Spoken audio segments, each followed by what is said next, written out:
What up, Hyperchange? Coming at you with a sneak preview of the future today. We're driving Tesla's latest self-driving car software. That's version 10.4 FSD Beta. That's right, my car is going to be driving itself all around Seattle. We're going to do the infamous Monorail Test. It's going to be epic. Let's roll. There we go. Already first little challenge with the Pedestrian.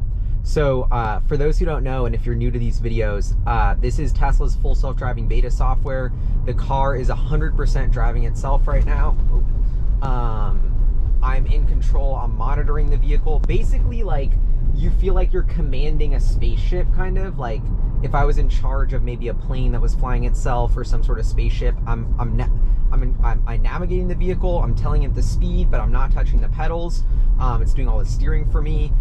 This is the future. This is Tesla's quest to bring us a self-driving car. FSD Beta now rolling out to more and more people who have those amazing Tesla safety scores. I feel like the FSD Beta hasn't been getting that much love in the press recently because Tesla stock has taken all the headlines, soaring to like all-time highs. Elon Musk selling a little bit of stock. So despite all that, they're continuing the progress with this.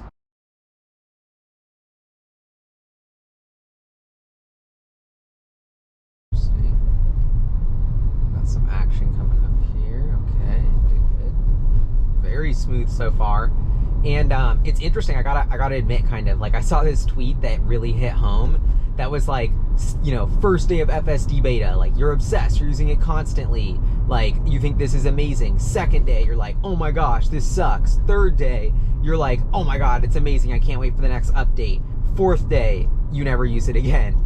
And I was like, oh my god, that like actually hits home so much, because I feel like that, I don't know, it's that, I mean, this version seems like it's doing well, but in Seattle especially, with like all these weird streets, like, you know, I try and separate my Tesla fanboyness from my actual experience as a consumer and a driver.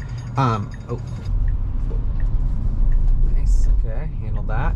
So I think it's interesting because honestly, my experience as a driver, and this is going to be an interesting one because it's going to go straight, lots of action here. Okay, nice, okay.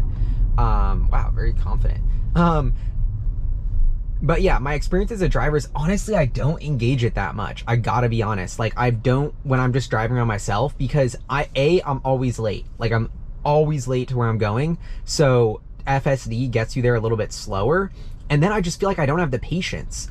Like, I don't know, I don't know. This is just my honest feedback. It's like, it'll be doing great, but then it'll mess up on something kind of easy. And so then I stop. Okay, this is focus here.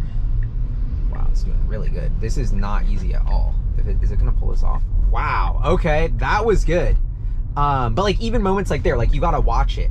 And so I just kind of get impatient and I'll disengage it. So I haven't been using FSD that much because I mean, driving the Tesla itself is so fun. This is like literally the best car in the world to drive. So I love driving it. And I just get a little too impatient. And the other thing is, this might be weird feedback, but I never like type in my address. Like, usually I just get in my car and I'm going, and then I'm driving and I'm like, oh, I want to engage FSD, but like, it doesn't know where I'm going because I haven't typed in my address. And so, I don't know, these are just some practical things I've noticed, but I would be so curious of what the usage looks like of FSD. You know, how often are people using this? Is this something that's cool, that's a party trick? Or is this something that people are using every day beyond just being Tesla nerds wanting to test out the technology? Because I think I'm still like in the middle. Like, I think part of it's Seattle's a super difficult city and I'm a super cautious driver. And so those things make me less likely to engage FSD all the time. But I also think like that's an important consumer. There's a lot of cautious drivers like me out there. There's a lot of people who aren't going to want to engage it if it's messing up in a lot of little different places. They'll get impatient. And so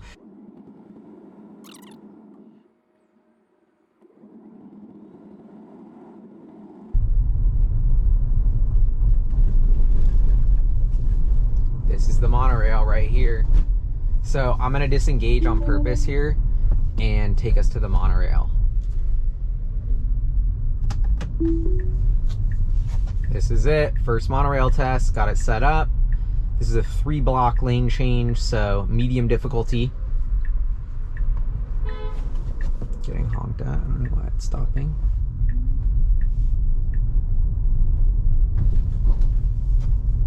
Okay, here we go. And so for those who don't know, this is a very difficult turn because we're going to be making a right.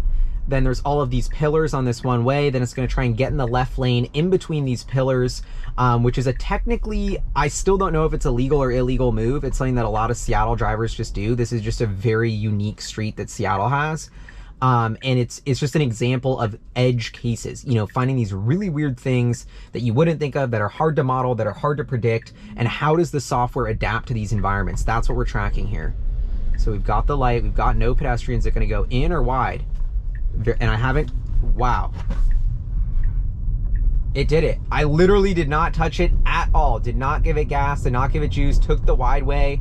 I mean, no pedestrians. Wow. That was, okay, I'm gonna disengage because I'm taking over. We gotta run that back. That was really good though. That was by far the smoothest, even though it looked like maybe it was a little jerky. That was by far the smoothest, and instead of going in, it went, wow. Great job, Hypership. All right, running that back.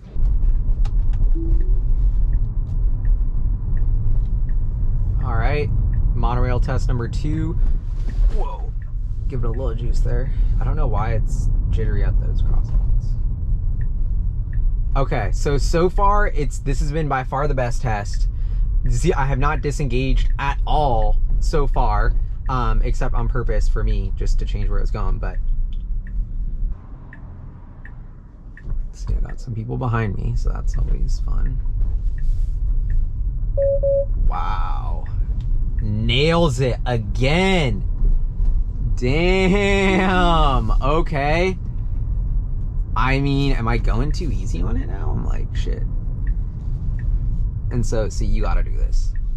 It's the monorail move right there. We're gonna do it one more time with a different intersection.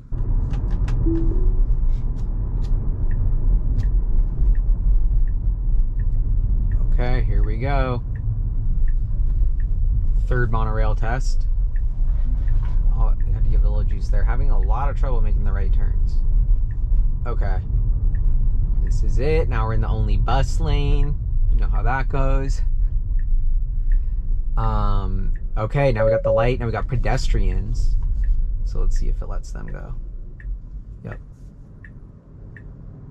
I actually think this is going to help us a lot because now it's going to want to go wider to avoid them. Or maybe not. Okay, not giving it any juice. Not giving it any juice. Whoa. Whoa. Wow. Interesting that it's doing that every time. Wow. Zero intervention there. Again. I mean, this is very, very impressive. All right. I'm going to start navigating us, or I'm just going to let it keep doing its thing. I mean, wow. 0 disengagements right now. Damn, that was incredible. Ooh, so now I'm gonna make it go right. Am I gonna make it go back through the monorails? I mean, wow. It's. I don't know how they make this thing better. It feels like magic, but this is pretty insane because I remember, you know, Tesla version 9 of this software was garbage at the monorail test. Like, literally failed every single time and was so jittery. Still a little bit jittery, but like never failing at all. So that's incredibly impressive so far. And now we're gonna have to make this right coming up here. So very interesting. There's the monorail, shout out, woo! Yeah, it's like this elevated train that Seattle has. Let's see what it does here.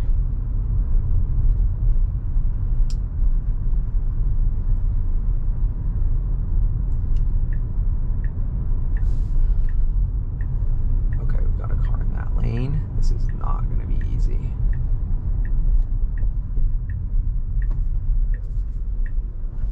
They're just going to give up. Okay, wait. Ooh, okay, this is very... So it was supposed to make that right turn, but it couldn't. So now it's just changing its mind on how... It's kind of like... I don't know. We'll see. It's redirecting. Okay, it's just going to go a different way. Interesting. So this is actually very... I would consider that a huge success. So I did not disengage, did not touch it. It decides a new way to go comfortably once it can't go that way, and that's a huge improvement because historically in the past, like if you've seen, like it'll like jittery and like freak out and start jittering when it couldn't make that turn in the past, and now it's just being like, okay, I couldn't find my moment there, couldn't make the right turn because it was too difficult. Now I'm just going to keep going, calmly reroute. That's exactly what you want your robotaxi to do. If it can't find a situation and can't go correctly, just keep chilling, keep moving on. This is going to be, whoa. Wow, okay, that handled that perfectly. I mean, still 0 disengagements. There's no lanes here. That's why I was getting nervous, because it doesn't, there is 2 lanes. It's doing the right thing, but there just isn't a lane marking, but it's still doing very well and passing this car despite no lane marking. Wow. I mean, in the past, the no lane marking, whoops, would really have tripped up the Tesla, but now it's doing much better with that, so. I mean, the scope of the difficulty of this project and how ambitious it is for Tesla is just hard to even like describe. Like, I cannot imagine, like, I just can't believe that Elon is trying to manifest the self-driving car thing. That is just crazy. And what's it gonna do now? Interesting stop. And it wants to go right on red, which is legal in this state. Wow, I mean, is it gonna do it? Or not, because it sees this guy, I think. But he's stopping. So is it like, should I go? I mean, this is funny. Okay, that guy had his blinker on, but then he didn't, so it's good that it waited for him. It's very cautious. Now it's perfect. Let's go. I'm not juicing it. I don't want to juice it.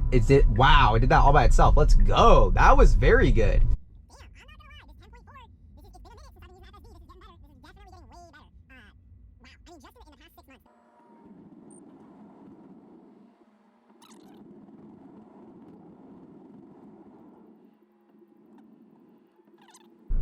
Is it gonna try and make a gutsy right on red move? Yep.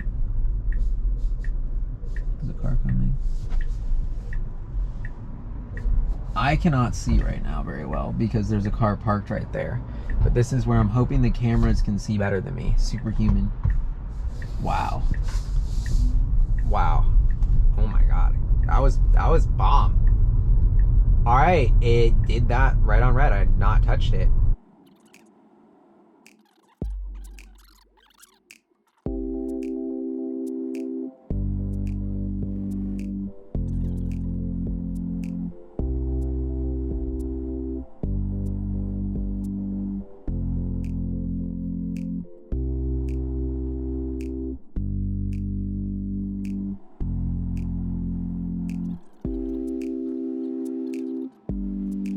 I mean, it hasn't disengaged yet. I feel like I'm like, what is going on?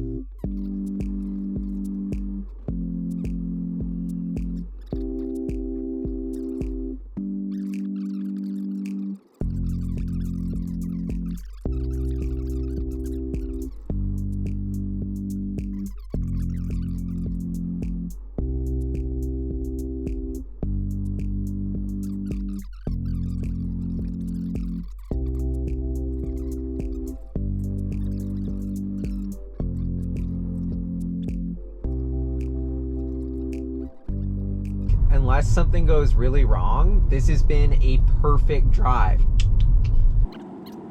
Is your Rivian doing this? I didn't think so. Is your Lucid doing this? I didn't think so. That's the problem. All right, what's going on? I was seeing, ooh, I didn't touch it at all. It figured out all by itself that there was like a yellow light. It took it cautiously, but yo, that's the only thing you could say about it, which I think is the best criticism to have at this point for technology like this, is it's a little too cautious sometimes, a little too slow, but you want it to be cautious. You want it to lean on the safe side.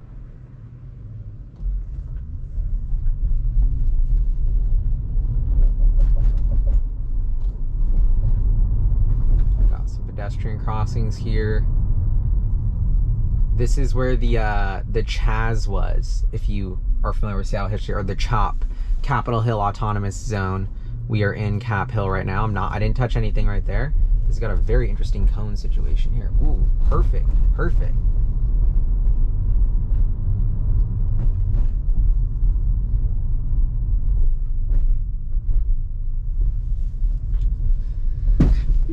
Fuck. God damn it. Oh man, it was like, that wasn't even hard. Like, why did it mess up right there? Like, and I got more rim rash. Like, oh man. Damn, it was so close to being perfect. Man, it was so close to being perfect, and now I guess that counts as a disengagement. I don't know. I'm like, this has still been an incredible drive, but now I can't say that it was perfect, I guess.